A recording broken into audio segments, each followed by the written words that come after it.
ಆತ್ಮೀಯ ಸಹೋದರ ಸಹೋದರಿಯರೇ, ನಾವು ಬಹಳ ಮುಂದುವರಿದಿರುವ ಸಮಾಜದಲ್ಲಿ ಬದುಕುತ್ತಾ ಇದ್ದೇವೆ.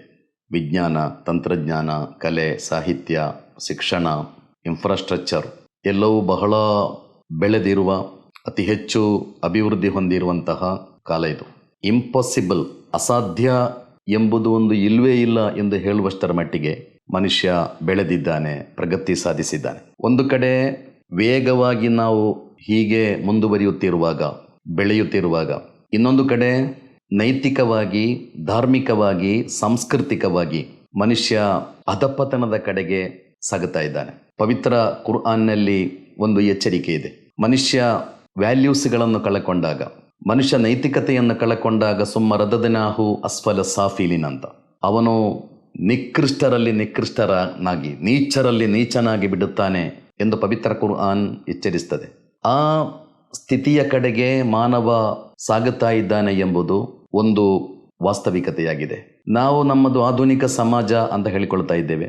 ಆಧುನಿಕ ಸಮಾಜ ಅಂದರೆ ಒಂದು ರೀತಿಯ ಸ್ವಚ್ಛಂದತೆಯ, ಸ್ವೇಚ್ಛಾಚಾರದ ಬದುಕು ಅಂತ ನಾವು ಅರ್ಥ ಮಾಡ್ತಾ ಇದ್ದೇವೆ. ಡಾಕ್ಟರ್ ಮುಸ್ತಫಾ ಸಬಾಯಿ ಅಂತ ಬಹಳ ಶ್ರೇಷ್ಠ ದಾರ್ಶನಿಕ, ವಿದ್ವಾಂಸ, ಒಬ್ಬ ಕ್ರಾಂತಿಕಾರಿ ಹೋರಾಟಗಾರ, ಅವರು ಆಧುನಿಕ ಸಮಾಜ ಏನು ಅಂತ ಒಂದು ಕಡೆ ವಿವರಿಸ್ತಾರೆ. ಆಧುನಿಕ ಸಮಾಜ ಅಂದರೆ ಇಲ್ಲಿ ಕುತಂತ್ರಗಳನ್ನು ಸಾಮರ್ಥ್ಯ ಅಂತ ತಿಳಿಯಲಾಗುತ್ತಾ ಇದೆ. ಅಂದರೆ ಮನುಷ್ಯ ಕುತಂತ್ರ ಮಾಡುವುದು, ಕುತಂತ್ರಗಳ ಮೂಲಕ ಸಂಪತ್ತು ಗಳಿಸುವುದು, ಅಧಿಕಾರ ಗಳಿಸುವುದು, ಎಲ್ಲವೂ ಅದಕ್ಕೆ ಅರ್ಥ ಕೊಡುವುದು ಮನುಷ್ಯನ ಸಾಮರ್ಥ್ಯ ಅಂತ.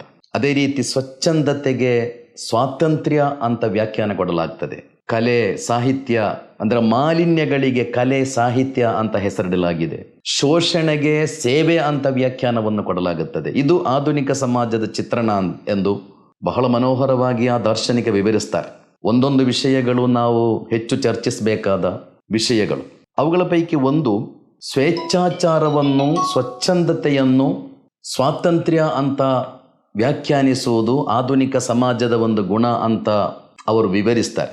ನಿಜವಾಗಿ ನಮ್ಮ ಸಮಾಜದಲ್ಲಿ ಇವತ್ತು ಸ್ವಚ್ಛಂದತೆಯನ್ನೇ ನಾವು ಸ್ವಾತಂತ್ರ್ಯ ಅಂತ ತಿಳಿಯುತ್ತಾ ಇದ್ದೇವೆ. ಒಬ್ಬ ಮನುಷ್ಯನಾಗಬೇಕಾದರೆ ಅವನ ಬದುಕು ವ್ಯಾಲ್ಯೂಸ್ಗಳ ಮೇಲೆ, ನೈತಿಕತೆಗಳ ಮೇಲೆ ನೆಲೆ ನಿಂತಿರಬೇಕು. ಮನುಷ್ಯ ವ್ಯಾಲ್ಯೂಸ್ಗಳನ್ನು ಕಳಕೊಳ್ಳುವಾಗ, ನೈತಿಕತೆಯನ್ನು ಕಳಕೊಳ್ಳುವಾಗ ಕುರ್ಆನ್ ಹೇಳುವುದು ಉಲಾಯಿಕ ಕಲ್ ಅನ್ಆಮಿ ಬಲ್ಹುಂ ಅಲಲ್ ಅಂತ. ಅವರು ಪ್ರಾಣಿಗಳಂತೆ ಅಲ್ಲ, ಅವರು ಅದಕ್ಕಿಂತಲೂ ನಿಕೃಷ್ಟರು.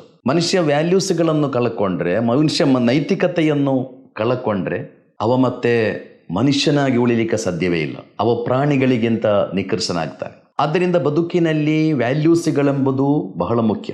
ಬದುಕಿಗೆ ಚೌಕಟ್ಟುಗಳಿರಬೇಕು, ಬದುಕಿಗೆ ಇತಿಮಿತಿಗಳಿರಬೇಕು, ಬದುಕಿಗೆ ನಿಯಮಗಳಿರಬೇಕು.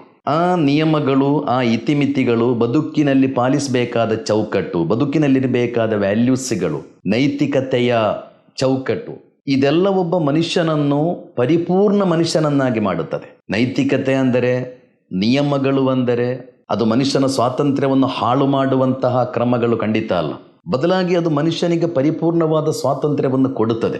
ಆಟ, ಸ್ಪೋರ್ಟ್ಸ್ ಎಂಬುದು ನಮ್ಮ ಬದುಕಿನ ಒಂದು ಸಣ್ಣ ಭಾಗ, ಒಂದು ಸಣ್ಣ ವಿಷಯ. ಸ್ಪೋರ್ಟ್ಸ್ ನಮ್ಮ ಬದುಕಿನ ಒಂದು ಸಣ್ಣ ಭಾಗ. ಅದು ನೀವೊಬ್ಬ ಒಳ್ಳೆಯ ಆಟಗಾರ ಆಗಬೇಕಾದರೆ ಅವ ನಿಯಮಗಳನ್ನು ಪಾಲಿಸಬೇಕು. ಯಾವುದೇ ಆಟ ಇರಲಿ, ಕ್ರಿಕೆಟ್, ಫುಟ್ಬಾಲ್, ಬ್ಯಾಡ್ಮಿಂಟನ್, ಯಾವುದೇ ಇರಲಿ, ಒಬ್ಬ ಆಟಗಾರ ಆಗಬೇಕಾದರೆ ಅವ ಅದಕ್ಕೆ ಇರುವ ನಿಯಮಗಳನ್ನು ಪಾಲಿಸಬೇಕು, ಚೌಕಟ್ಟುಗಳನ್ನು ಪಾಲಿಸಬೇಕು. ಹೇಗೂ ಆಟ ಆಡಿದ್ರೆ, ಹೇಗೆ ಬೇಕಾದರೂ ಆಟ ಆಡ್ಬೋದು ಅಂತ ತಿಳ್ಕೊಂಡ್ರೆ ಮೈದಾನದಲ್ಲಿ ಅವ ಎಂದಿಗೂ ಒಬ್ಬ ಒಳ್ಳೆಯ ಆಟಗಾರ ಆಗಲಿಕ್ಕೆ ಸಾಧ್ಯವೇ ಇಲ್ಲ. ಅಂದರೆ ಆಟಕ್ಕೆ ನಿಯಮಗಳನ್ನು ನಿಶ್ಚಯಿಸಲಾಗಿರುವುದು, ಅದಕ್ಕೆ ಕೆಲವು ಕ್ರಮಗಳನ್ನು ನಿಶ್ಚಯಿಸಲಾಗಿರುವುದು ಒಬ್ಬನನ್ನು ಒಳ್ಳೆಯ ಆಟಗಾರನನ್ನಾಗಿ ಮಾಡುವುದಕ್ಕೆ. ಅದೇ ರೀತಿ ಮನುಷ್ಯನ ಬದುಕಿಗೆ ನಿಯಮಗಳು, ನೈತಿಕತೆ, ಧಾರ್ಮಿಕತೆ, ವ್ಯಾಲ್ಯೂಸ್ಗಳು, ಚೌಕಟ್ಟು, ಇತಿಮಿತಿ ಇದೆಲ್ಲ ನಿರ್ಣಯಿಸಿರುವುದು ಮನುಷ್ಯನ ಸ್ವಾತಂತ್ರ್ಯವನ್ನು ಹಾಳು ಮಾಡಲಿಕ್ಕಲ್ಲ, ಬದಲಾಗಿ ಮನುಷ್ಯನನ್ನು ಒಬ್ಬ ಪರಿಪೂರ್ಣ ಮನುಷ್ಯನನ್ನಾಗಿ ಮಾಡುವುದಕ್ಕೆ.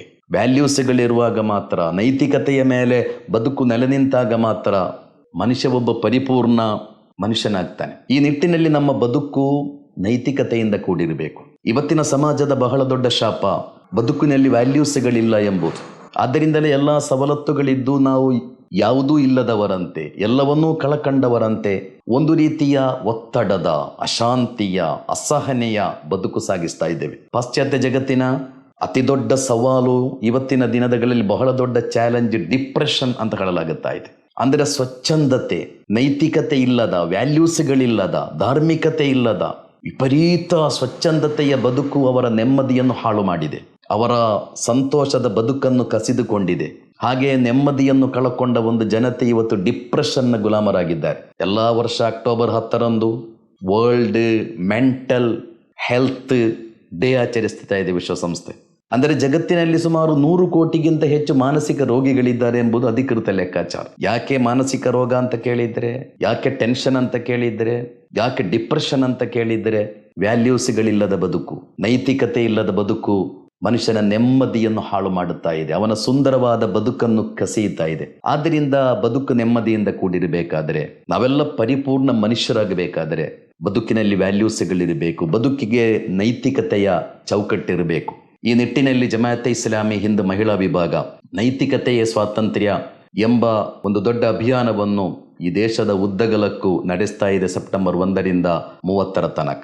ಈ ಅಭಿಯಾನದ ಮೂಲಕ ನಿಜವಾಗಿ ಸಮಾಜದ ಸಮಸ್ಯೆಗಳೇನು, ಆ ಸಮಸ್ಯೆಗಳಿಂದ ಹೊರಬರಲಿಕ್ಕೆ ಇರುವ ದಾರಿಗಳೇನು ಎಂಬುದನ್ನು ಸಮಾಜಕ್ಕೆ ತಿಳಿಸುವ, ಸಮಾಜದಲ್ಲಿ ಜಾಗೃತಿಯನ್ನು ಮೂಡಿಸುವ ಬಹಳ ದೊಡ್ಡ ಸಾಹಸಮಯ ಕೆಲಸವನ್ನು ಈ ಅಭಿಯಾನದ ಮೂಲಕ ನಡೆಸಲು ಜಮಾಯತೆ ಇಸ್ಲಾಮಿ ಹಿಂದ್ ಮಹಿಳಾ ವಿಭಾಗ ತೀರ್ಮಾನಿಸಿದೆ. ಈ ಅಭಿಯಾನ ಯಶಸ್ವಿಯಾಗಲಿ ಮತ್ತು ನಿಮ್ಮೆಲ್ಲರ ಸಹಕಾರ ಈ ಅಭಿಯಾನಕ್ಕೆ ಇರಲಿ ಅಂತ ಹಾರೈಸ್ತಾ ಇದ್ದೇನೆ.